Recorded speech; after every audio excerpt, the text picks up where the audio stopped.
മലപ്പുറം നഗരസഭാ ബസ് സ്റ്റാൻഡിൽ ബസ്സുകൾ കയറാത്ത പ്രശ്നത്തിൽ പ്രത്യക്ഷ സമരവുമായി മലപ്പുറം നഗരസഭാ കൗൺസിൽ. സ്റ്റാൻഡിൽ കയറാത്ത ബസ്സുകളെ സ്റ്റാൻഡിലേക്ക് കയറ്റിയാണ് സമരം നടത്തിയത്. ഹൈക്കോടതി ഉത്തരവും ഗതാഗത മന്ത്രിയുടെ ഉത്തരവും ഉണ്ടായിട്ടും മലപ്പുറം നഗരസഭാ ബസ് സ്റ്റാൻഡിൽ ബസ്സുകൾ കയറാത്തത് കൗൺസിലിലടക്കം ചർച്ചയ്ക്ക് വന്നിരുന്നു.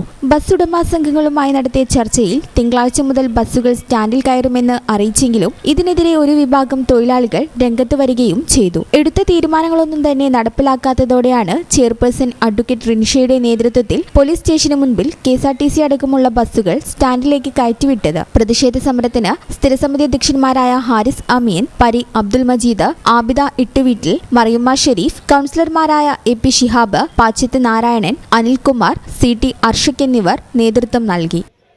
ഈ ചാനൽ ന്യൂസ് മലപ്പുറം. വീട്ടിലേക്ക് ഒരു പുതിയ ഫ്രിഡ്ജ് വേണം, പക്ഷേ ഒറ്റയടിക്ക് ഇത്രയും പണം വിഷമിക്കേണ്ട. വേയ്മെന്റിൽ ഇപ്പോൾ സ്മാൾ ഇൻവെസ്റ്റ്മെന്റ് സ്കീം ഉണ്ട്. എത്ര വലിയ പർച്ചേസും ഈസിയായി നടത്താം. നിങ്ങളുടെ സേവിങ്സ് വലിയൊരു തുകയാകുമ്പോൾ നിങ്ങൾക്ക് ഇഷ്ടപ്പെട്ട ഏത് പ്രൊഡക്റ്റും വേയ്മെന്റിൽ നിന്ന് സ്വന്തമാക്കാം. ചെറിയ നിക്ഷേപം വലിയ സന്തോഷത്തോടെ വീട്ടിലേക്ക്. കൂടുതൽ വിവരങ്ങൾക്ക് വേയ്മെന്റുമായി കോൺടാക്ട് ചെയ്യൂ. Waymand, making it easy. Valanjeri, phone 9526 001 003.